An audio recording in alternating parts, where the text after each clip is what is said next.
This is Ripley, last survivor of the Nostromo, signing off.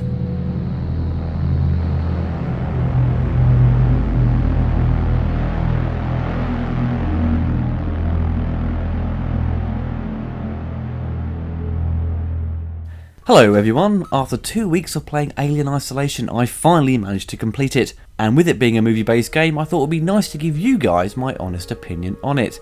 It took me a while to get through the game because I was concentrating on my movie reviews. I can rarely sit down and play games all the way through in one sitting, and Alien is a game that certainly can't be done in one go. When the game was released there was 1 or 2 reviews published giving it a very average review, citing it was too long, frustrating to play, and it contained a lot of repetitive elements, but also many critics praised it, especially the UK press. It has certainly been more favourably received than Alien's Colonial Marines. Some of the criticisms made towards it were valid in some cases, but most not entirely fair. I for one like long games. There's nothing worse than spending £40 on a game and finding it only lasts about 5 hours. Any Call of Duty fan knows that problem, and I don't really want a game to solely concentrate on multiplayer and that be the main element of its overall experience. There's been a certain lack of one-player games of a decent length. Obviously there are plenty of RPG games that run to the excess of 20 plus hours, but often games I pick up aren't really long enough for the money I've spent on it. Now I must have spent nearly 15 hours playing Alien. I played it on normal, the game recommends hard. A couple of my friends played it on the hard setting and they got frustrated with it very quickly once the alien arrives. For a lengthy one-player game I tend to return to it once I've completed it on a harder difficulty. So to be honest, play it on normal, and if you love the experience, return to it again on hard.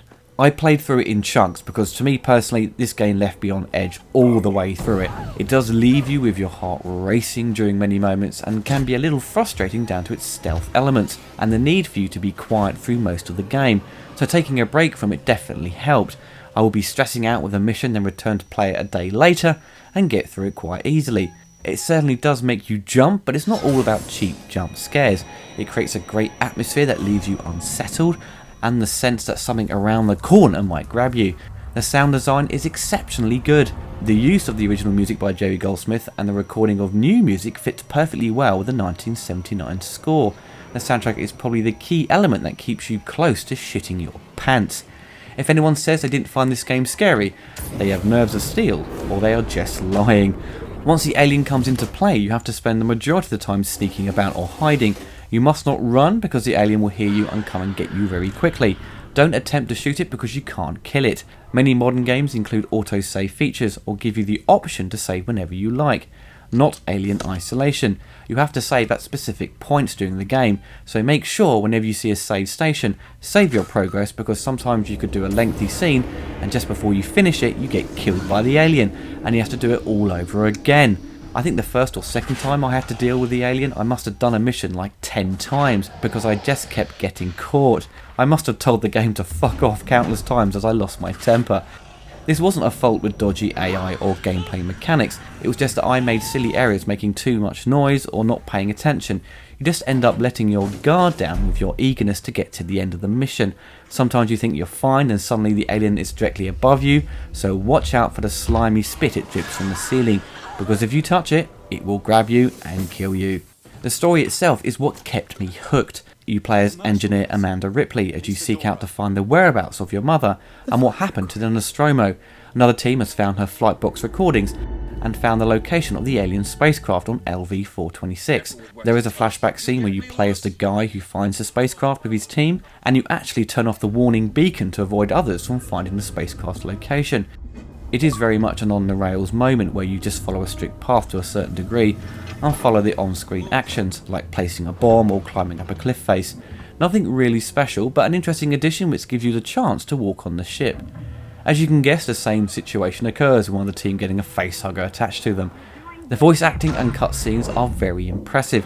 There isn't as many as I thought, and the majority of the time you communicate with people via a radio headset. Sometimes it can be a little difficult to hear what they are saying. The volume levels are a bit inconsistent, so it's something the game testers probably missed out before its release. But you do have the option to have subtitles on to make sure you don't miss anything.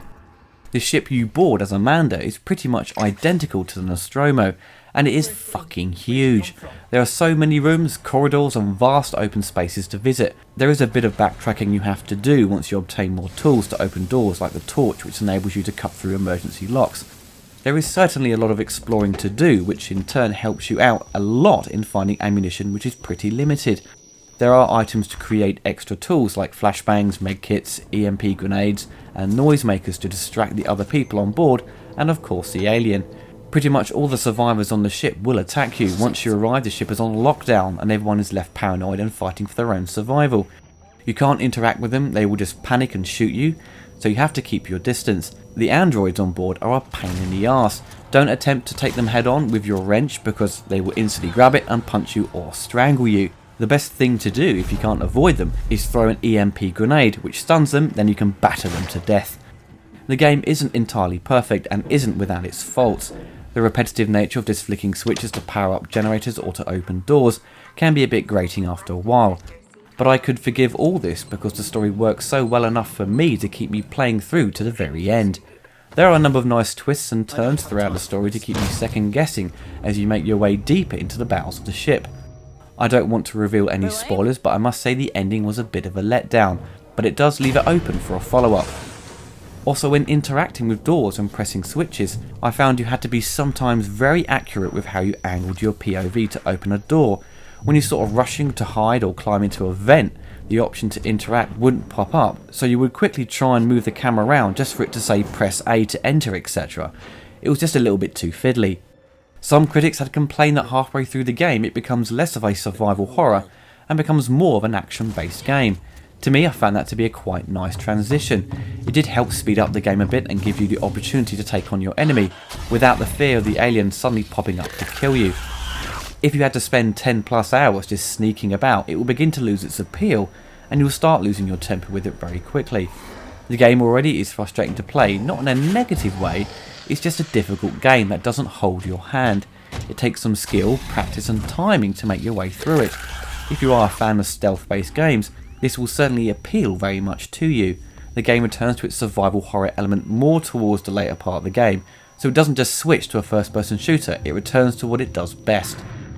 There are many moments you just want to blast the androids and the other humans to bits just to get your way through a section, but you really have to be conservative with your ammunition, because it will come in handy later on. The flamethrower ends up being the most valuable weapon. Once you get it, it makes the alien sequences a lot easier to navigate through, but don't get too eager and use it too often, because the fuel won't last long, so use it only when needed, and just try to avoid the alien by hiding and sneaking past it at first, once you've got the new weapon. I can certainly recommend this game if you are a fan of the Alien franchise.